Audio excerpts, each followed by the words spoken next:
அஸ்ஸலாமு அலைக்கும். Hi friends, எல்லோரும் எப்படி இருக்கீங்க? வியாழக்கிழமை அன்றைக்கி இஃப்தாருக்கு என்ன சாப்பிட்றேன்னு சொல்லிட்டு ஷேர் பண்ணியிருக்கேன். வீடியோ பிடிச்சினா லைக் பண்ணிக்கோங்க. அந்த அன்றைக்கி வந்துட்டு ஆரஞ்சு இருந்தது, நல்லா ஃப்ரெஷ் ஜூஸ் போட்டுக்கிட்டாச்சு. இது கூட பாதாம் பீசனை ஊற வச்சு சேர்த்து சாப்பிட்டோம்னா ரொம்ப சூப்பராக இருந்தது. கண்டிப்பாக ட்ரை பண்ணி பாருங்கள். பட்டர் புட்டிங் வந்து செஞ்சுக்கிட்டாச்சு. பட்டர் புட்டிங் ரெசிபி நம்ம சேனலில் இருக்குது, ப்ளே பட்டன்லேயும் கொடுக்குறேன். தேவைப்படுறவங்க இந்த இதுக்கு ட்ரை பண்ணி பாருங்கள். வெஜ் நோம்பு கஞ்சி செஞ்சுருந்தேன். இது கூட வந்து சிக்கன் சமோசா, சிக்கன் ரோல் வந்து ஹஸ்பண்ட் கடையிலேருந்து வாங்கிட்டு வந்திருந்தாங்க.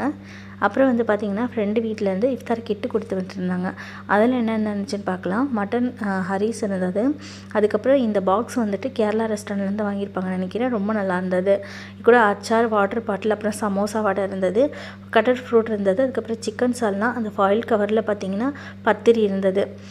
அதுக்கப்புறம் ஜூஸ் பாட்டில் ஒன்று இருந்தது. இது கூட வந்துட்டு சிக்கன் பிரியாணி, அது கூட ஆனியன் ரைத்தா, எல்லாமே வந்து ரொம்ப நல்லா இருந்தது. இன்னொரு பாக்ஸில் வந்து பத்திரிக்கு பதிலாக பரோட்டா இருந்தது. ரொம்ப சூப்பராக இருந்தது. ஃப்ரெண்டுக்காக நான் தேங்க்ஸ் சொல்லிக்கிறேன். நாளைக்கு பார்க்கலாம்.